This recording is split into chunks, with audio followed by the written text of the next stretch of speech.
Agora, na Rádio Cultura. Palavra Viva. Palavra Viva. Apresentação, professor Carlos Martendal.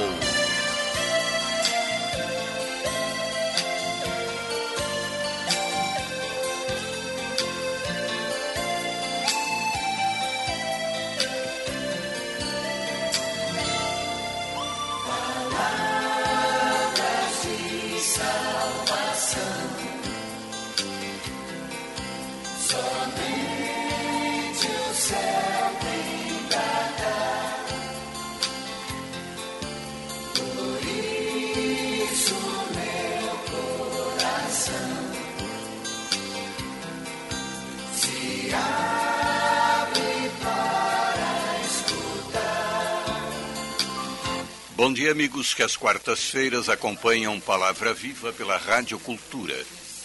Nossa saudação cordial e fraterna também para você que nos ouve no domingo, quando este programa é retransmitido. Que a paz de Jesus nos toque fortemente o coração e que a Mãe Maria nos leve nas dobras do seu manto em mais este dia que a bondade do Pai nos concede. Na primeira semana de dezembro que passou, uma notícia foi manchete nos jornais e mereceu destaque nas televisões e rádios do Brasil. Número de divórcios cresce 15,5% no país. E logo começava o detalhamento. Pesquisa do IBGE sobre registros civis mostra que os brasileiros nunca se divorciaram tanto quanto em 2005, estampava o Diário Catarinense em primeira página. Entre as causas apontadas estão as mudanças de atitude, comportamento, falta de diálogo e excesso de trabalho. No mesmo dia, 6 de dezembro, a Folha de São Paulo informava que a taxa de separações bate recorde histórico. Um dia antes, o mesmo jornal paulista dava em manchete de primeira página: projeto de lei prevê divórcio em cartórios. É claro que há casamentos que nunca deveriam ter existido. Mas ao ler todas essas notícias, duas coisas ficaram martelando minha cabeça. A primeira foi uma sentença com 20 séculos de existência. Não separe o homem o que Deus uniu. Foi dita por Jesus e está no Evangelho de Mateus, capítulo 19, versículo 6. A segunda me levou aos filhos, especialmente os pequenos. Lá nos cartórios é quase certo que eles não estarão fisicamente presentes, mas quase invisíveis. Digo quase, porque se os pais não estão com o coração endurecido, as perceberão. Lá cairão as lágrimas daqueles seres que tal homem e tal mulher colocaram no mundo. E os sofrimentos, as sequelas, os acompanharão pela vida afora. O matrimônio foi estabelecido por Deus. A Bíblia ensina que Deus, depois de criar Adão, disse: não é bom que o homem esteja só. Vou dar-lhe uma ajuda que lhe seja adequada. Gênesis 2:18. Essa ajuda, diz o Catecismo da Igreja Católica no número 1605, representa Deus em quem está nosso socorro. Do Salmo 120, versículo 2. Nos tempos em que trabalhei no Estado, várias vezes tive a honra de representar o governador ou o secretário da pasta em que atuava. Sempre fui muito bem tratado nas solenidades em que estive presente em seus nomes. Se fosse tratado com grosseria, não seria eu a receber essa manifestação, mas sim a autoridade que eu representava. Mutatis mutandis, se a mulher no casamento representa Deus, como ficará perante o Criador aquele que a trata mal? Agora, ela também não pode esquecer que Deus é amor, conforme diz São João na sua primeira carta. E o amor, me socorro em São Paulo, na primeira carta aos Coríntios, capítulo 13, o amor é paciente, é bondoso, não é orgulhoso, não é arrogante, não busca os seus próprios interesses, não guarda rancor, mas tudo desculpa, tudo crê, tudo espera, tudo suporta. Amar não é uma opção de momento, mas uma opção de cada momento. Dia desses, eu estava no supermercado apanhando um produto da gôndola, quando ouvi uma voz alegre e jovem. Era uma moça dizendo a outra: ontem fui na casa da mãe e depois passei na casa do meu ex-marido.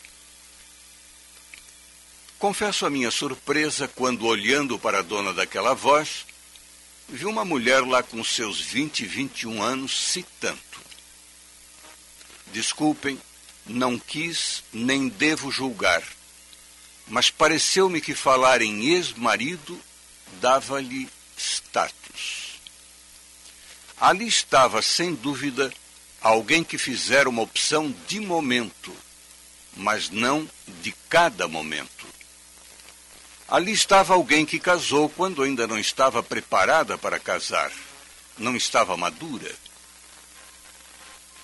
Li numa publicação das equipes de Nossa Senhora: aceitar o outro tal como ele é, tal como o descobrimos no correr dos dias e dos anos, cessar as mútuas acusações, superar o aparente fracasso, deve ser o desejo de ambos se quiserem que seu casamento seja bem-sucedido. Se você costuma pensar: ele me decepcionou, habitue-se a pensar assim: eu o decepcionei também. Você diz que ele tem todos os defeitos, mas antes você afirmava que ele tinha todas as qualidades. Ontem você se enganava, e hoje também. Ele tem qualidades e defeitos, e você deve desposá-los também. Mas não terá sido você que mudou? Se for ele ou se for ela, por que você se espanta?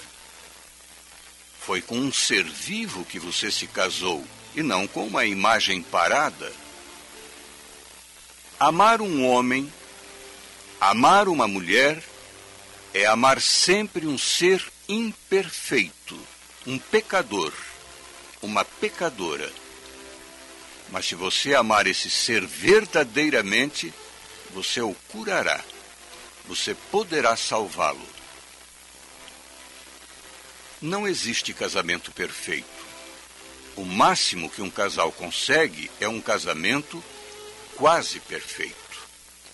Um sabe o que machuca o outro e por isso evita palavras, gestos e atitudes que ferem. Um sabe o que faz feliz o outro e busca exatamente aquilo para o cônjuge. Os dois se esforçam para errar o menos possível. Mas quando o erro acontece, por menor que seja, quem o cometeu sabe pedir perdão e quem é a vítima sabe perdoar. Tanto o marido como a mulher são gentis e bem-educados um com o outro, não importa se estão perto ou longe de outras pessoas. Não há artificialismo, não há fingimento, não existe faz de conta. Seu amor é tão claro que tudo que ajuda o amor a crescer torna-se lógico e natural. O casal quase perfeito tem pecados e imperfeições, mas as qualidades são sempre mais visíveis. Feitas as contas, os dois têm mais qualidades que defeitos, mais virtudes que vícios, mais acertos que erros. Não precisam suportar-se porque se amam e sentem prazer de estar juntos. Agora atenção, gostar é uma sensação em que o eu se antepõe ao tu. Amar é diferente. Amar é um sentimento em que o eu se pospõe, isto é, se põe depois do tu. Amar é diferente de gostar, porque quem ama pensa primeiro se o outro está feliz, se o outro está contente, se o outro está bem. Um marido que de fato ama sua esposa sente espontaneamente que sua felicidade está justamente condicionada em poder fazê-la feliz. Gostar não admite renúncia, porque não é gostoso renunciar. Amar admite renúncia, porque pode causar profunda alegria, felicidade verdadeira ver o outro feliz à custa da abdicação de um prazer meu. Amar no casamento não é para gente imatura, porque o imaturo nunca sabe renunciar, nunca consegue pensar no outro em primeiro lugar, mas sempre em si em primeiro lugar. E há tantos de nós que crescemos em altura, em idade, nos tornamos até velhos e continuamos imaturos no amor. As pessoas mais felizes que eu conheço são as que mais amam, as que se dão aos outros para ganhar a si mesmas. Nunca vi um imaturo feliz de verdade, mas conheço muitos casais que passaram por dificuldades, às vezes duríssimas, e continuam de pé, felizes, porque antes de tudo pensaram no bem, na felicidade do outro. Poderia dizer que neles habita e passeia o amor. Se você está passando por dificuldades no casamento, procure descobrir as causas. Podem estar também em você. Acontece às vezes que a gente sabe o que está dificultando o relacionamento, mas não quer dar o braço a torcer. O casal já não se fala há dias, mas você não toma a iniciativa porque o culpado foi ele, a culpada foi ela. E assim, vocês dois vão congelando o amor, que quando encontra o primeiro raio de sol, uma pessoa estranha a vocês dois, começa a se derreter. E aí vem as infidelidades de corpo e de mente. E o que era uma só carne continua a sê-lo perante Deus. Mas o pecado do orgulho leva a desdobrar-se em 2, 3, 4. Nessas horas é preciso humildade. É mais do que nunca necessária a oração. Diga ao casal como Santa Teresa de Jesus: dai-nos luz, Senhor. Olhai que é maior nossa necessidade que a do cego de nascença. Este desejava ver a luz e não podia, enquanto que nós não queremos ver a luz. Normalmente, quando se fala com casais que estão querendo se separar, há duas perguntas, a resposta é quase 100% não. Vocês têm conversado? Vocês têm rezado? Não. Faz um mês, eu participava de uma reunião com 5 casais. Um dos maridos teve que viajar. Estão casados há 17 anos. Disse-nos a esposa: passamos um mês dificílimo. Acho que o mais duro das nossas vidas. Não sei não se ainda estaríamos juntos se não tivéssemos rezado. E completou: nós rezamos esse tempo todo de joelhos. Por isso foram capazes de se manter de pé. E lá vem São Paulo soprar no ouvido na primeira carta aos Coríntios, capítulo 10, versículo 12. Quem pensa estar de pé, veja que não caia. Também nos casamentos quase perfeitos é preciso rezar, conversar com Deus, pedir-lhe aquilo de que precisamos. Se com Ele tantas vezes já é difícil, imagine sem o Senhor. Sem mim, nada podeis fazer. Repete hoje Jesus para nós, da mesma forma como falou aos discípulos quando lhes contou a parábola da videira e os ramos, que encontramos no Evangelho de São João, capítulo 15. Crises no casamento sempre existiram e existirão. O Pai podará todo o que der fruto para que produza mais fruto, afirma Jesus no Evangelho de São João, capítulo 15, versículo 2. Meu pai Leonardo, quando podava a parreira lá em casa, ficava dizendo: me faz pobre que eu te faço rico. Isto é, poda-me, corta-me, que eu darei mais frutos. Então, que as podas não nos abatam, saibamos acolhê-las. Digo com o nosso poeta Carlos Drummond de Andrade: bem sei como são penosos esses lances de família, e discutir neste instante seria matar a festa, matando-te. Não se morre uma só vez, nem de vez. Restam sempre muitas vidas para serem consumidas na razão dos desencontros de nosso sangue nos corpos por onde vai dividido. Estamos todos vivos. Lá que brigamos, opa, que não foi brinquedo. Mas os caminhos do amor, só o amor sabe trilhá-los. Como pode nossa festa ser de um só que não de dois? Bonito isso, não é?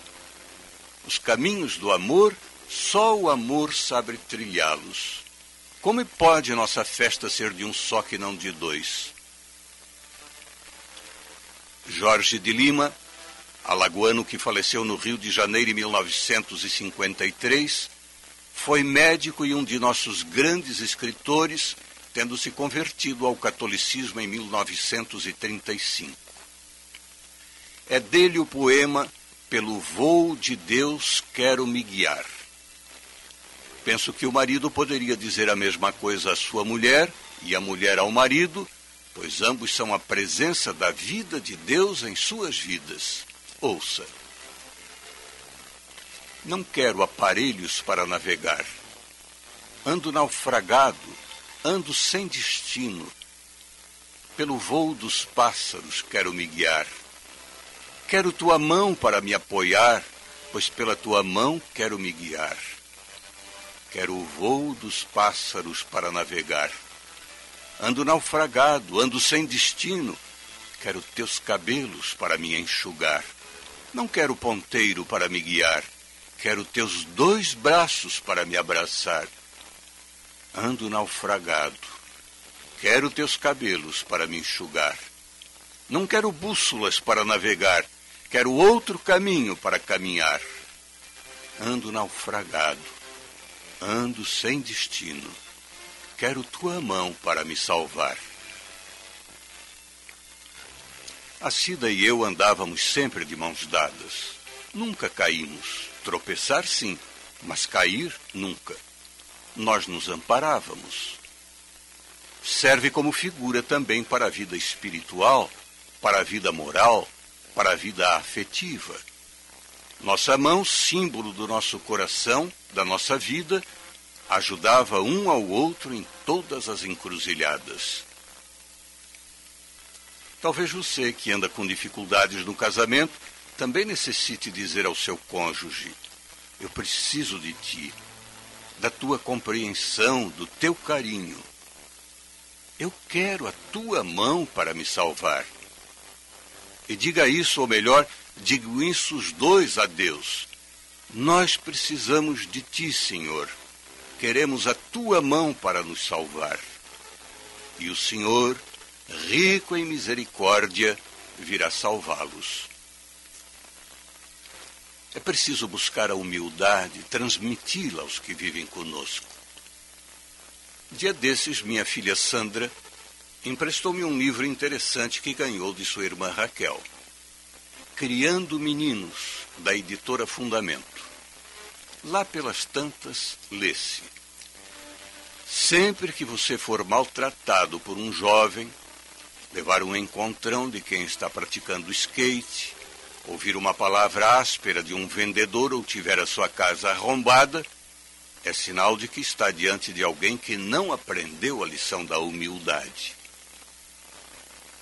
E como alguém pode aprender se não lhe foi ensinado? Pode-se perguntar.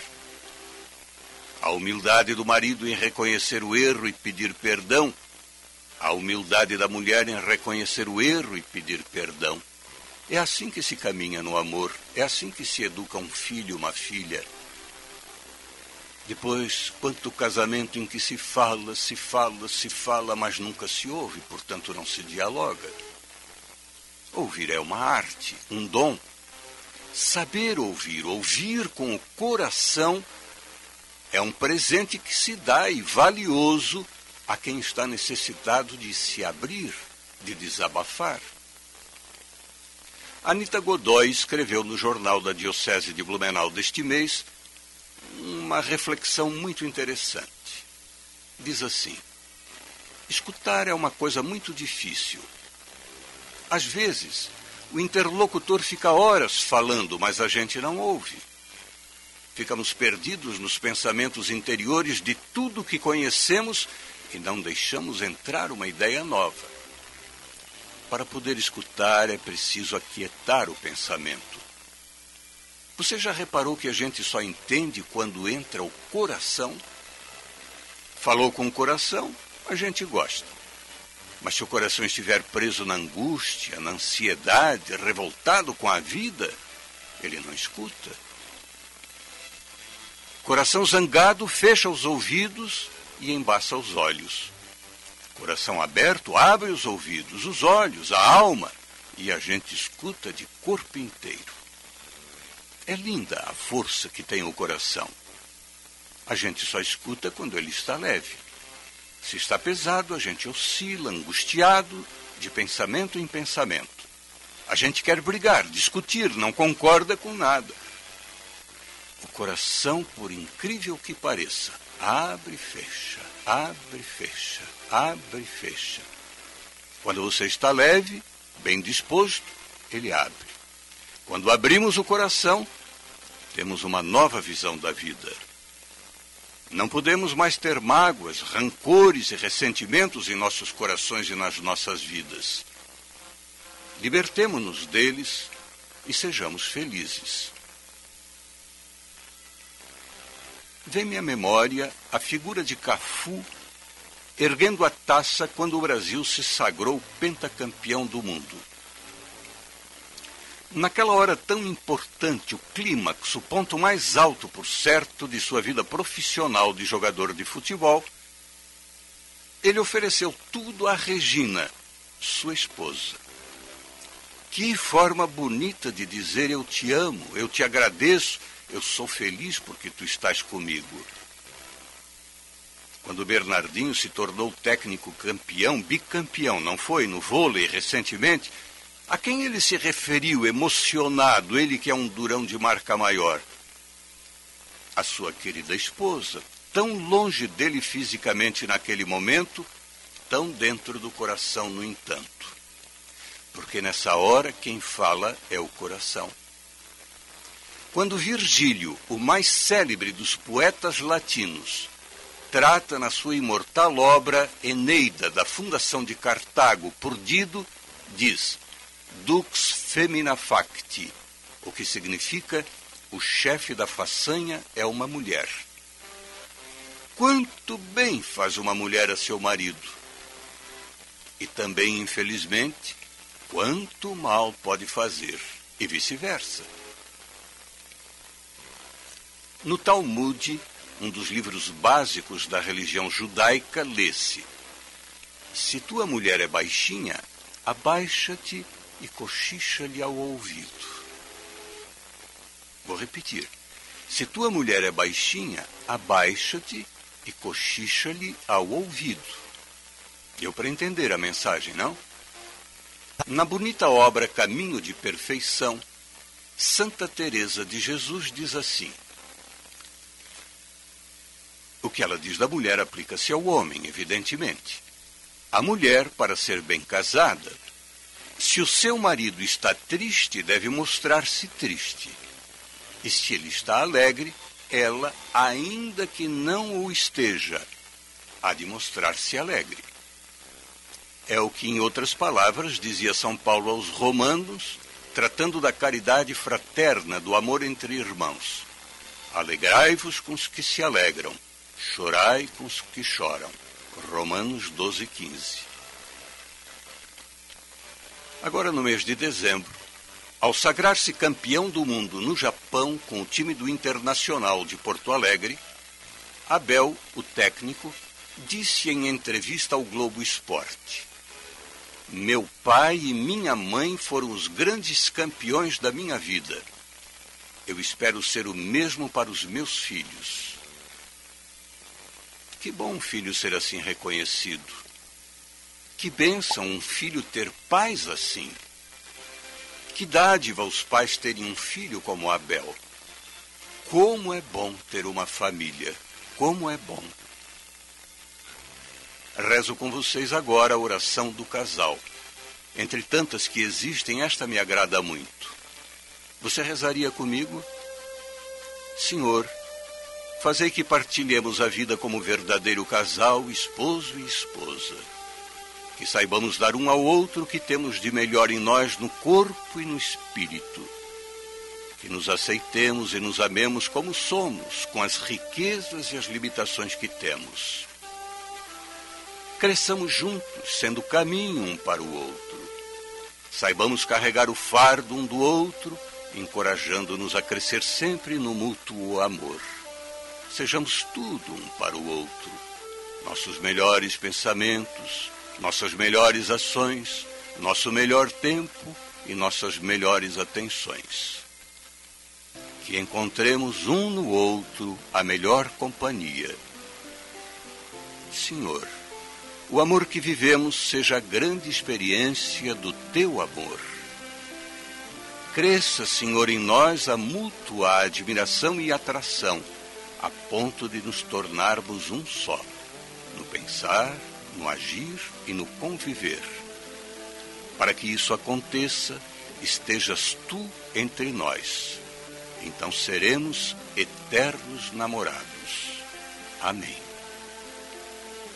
Do CD de Roberto Carlos, Amor Sem Limite, escutemos esta canção com sabor de oração. Eu te amo tanto.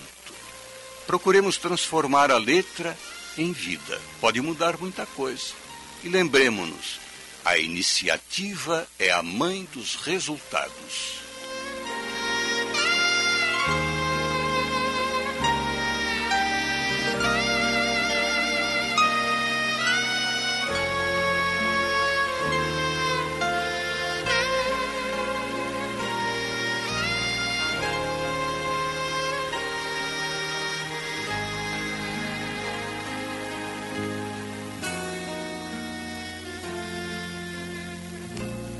Eu não me acostumo sem seus beijos e não sei viver sem seus abraços. Aprendi que pouco tempo é muito se estou longe dos seus braços.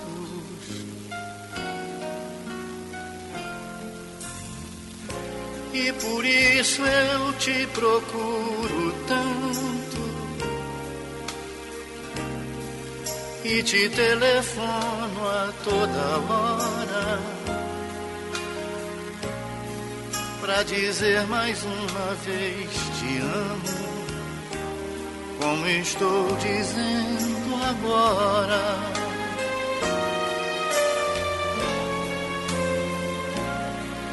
Faço qualquer coisa nessa vida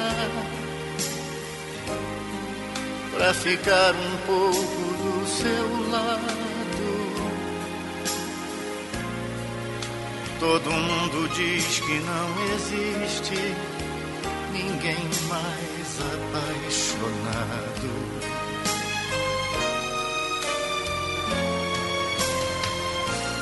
Meu amor, você é minha vida.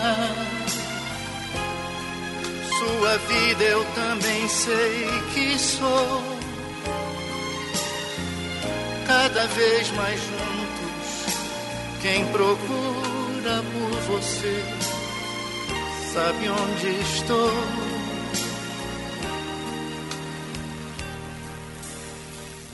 Olha, eu te amo tanto e você sabe.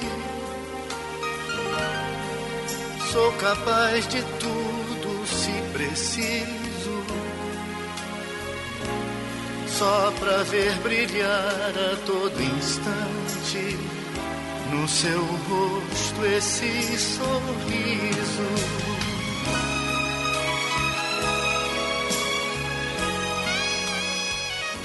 Meus irmãos, o amor que está no coração de um homem e de uma mulher,